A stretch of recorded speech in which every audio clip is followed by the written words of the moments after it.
ಅನೇಕರ ಜೀವಿತದಲ್ಲಿ ನಾನು ನೋಡ್ತೀನಿ ಪ್ರಿಯರ ಮಕ್ಕಳೇ, ಪ್ರಾರಂಭದಲ್ಲಿದ್ದಂಥ ಪ್ರಾರ್ಥನೆ ಜೀವಿತದ ಬೆಂಕಿ ಅದು ಹೋಗ್ತಾ ಹೋಗ್ತಾ ಏನಾಗ್ತದೆ ಹೇಳ್ರಿ, ಆರೋಗುವಂಥದ್ದಾಗಿರ್ತದೆ. ಇನ್ನು ಯಾವುದೇ ಕಾರಣ ಕೂಡ ಏನಾಗಿರ್ಬಾರ್ದು ಹೇಳ್ರಿ, ಆರೋದಕ್ಕೆ ಬಿಡಬಾರದು. ಇಲ್ಲಿ ಎಲ್ಲರೂ ಕೂಡ ಒಲೆಯಲ್ಲಿ ಅಡಿಗೆ ಮಾಡಿದಿರಿ. ಈ ಒಲೆ ಕಟ್ಟಿಗೆ ಹಚ್ಚಿ ನೀವು ಬಂದು ಮನೆ ಒಳಗಡೆ ಕೂತ್ಕೊಂಡಾಗ ಆ ಒಲೆ ಎಷ್ಟು ಉರಿತದೆ ಹೇಳ್ರಿ, ಆ ಕಟ್ಟಿಗೆ ಒಲೆಯಲ್ಲಿರೋ ತನಕ ಮಾತ್ರ ಉರಿತದ. ಅದು ಹೊರಗಡೆ ಬರ್ತಾ ಬರ್ತಾ ಬರ್ತಾ ಬರ್ತಾ ಏನಾಗ್ತದೆ ಹೇಳ್ರಿ, ಆರೋಗ್ತದ. ಅದೇ ರೀತಿಯಾಗಿ ನೀವು ಎಷ್ಟು ಸತ್ಯವೇದಕ್ಕೆ ದೂರ ದೂರ ದೂರ ದೂರ ಹೋಗೋದಕ್ಕೆ, ದೇವರಿಂದ ದೂರ ದೂರ ದೂರ ಹೋಗೋದಕ್ಕೆ ನೀವು ಪ್ರಯತ್ನಿಸ್ತಿರೋ ಅಷ್ಟು ನೀವು ತಣ್ಣಗಾಗುವಂತರಾಗಿರ್ತೀರಿ. ನೀವು ತಣ್ಣಗಿರ್ಬೇಕಾ ಅಥವಾ ಬೆಚ್ಚಗಿರ್ಬೇಕಾ? ಇಲ್ಲ ಸರ್, ನಾವು ಬೆಚ್ಚಗೆ ಬರಲ್ಲ, ತಣ್ಣಗೆ ಬರಲ್ಲ, ಉಗುರು ಬೆಚ್ಚಗಿರ್ತೀವಿ. ಹೆಂಗಿರ್ತೀವಿ ನಾವು?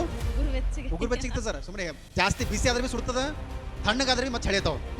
ಅದಕ್ಕೆ ನಾವೇನಾಗ್ತೀವಿ, ಉಗುರು ಬೆಚ್ಚಗಿರ್ತೀವಿ. ಸ್ವಲ್ಪ ಕಷ್ಟ ಬಂದ್ರೆ ಸಾಕು, ಏನ್ ಮಾಡ್ತೀವಿ ನಾವು? ನಮ್ಮ ಪ್ರಾರ್ಥನೆ ಜೀವಿತವನ್ನೇ ಬಿಟ್ಬಿಡ್ತೀವಿ, ದೇವರ ಸಂಬಂಧವನ್ನೇ ಬಿಟ್ಬಿಡ್ತೀವಿ, ದೇವರ ಆಲಯಕ್ಕೆ ಬರುವುದನ್ನೇ ನಾವೇನ್ ಮಾಡ್ತೀವಿ? ಯಾರಿಗೆ ಭಯಪಟ್ಟು? ಮನುಷ್ಯರಿಗೆ ಭಯಪಟ್ಟು. ಒಬ್ಬ ಸಾಮಾನ್ಯ ವ್ಯಕ್ತಿಗೆ ಭಯಪಟ್ಟು ನೀನು ಆರಾಧನೆ ಬಿಡುವುದಾದ್ರೆ, ಇಲ್ಲಿ ದಾನಿಯಲ್ ಯಾರಿಗೆ ಭಯಪಡಬೇಕಾಗಿತ್ತು? ರಾಜನಿಗೆ ಭಯಪಡಬೇಕಾಗಿತ್ತು.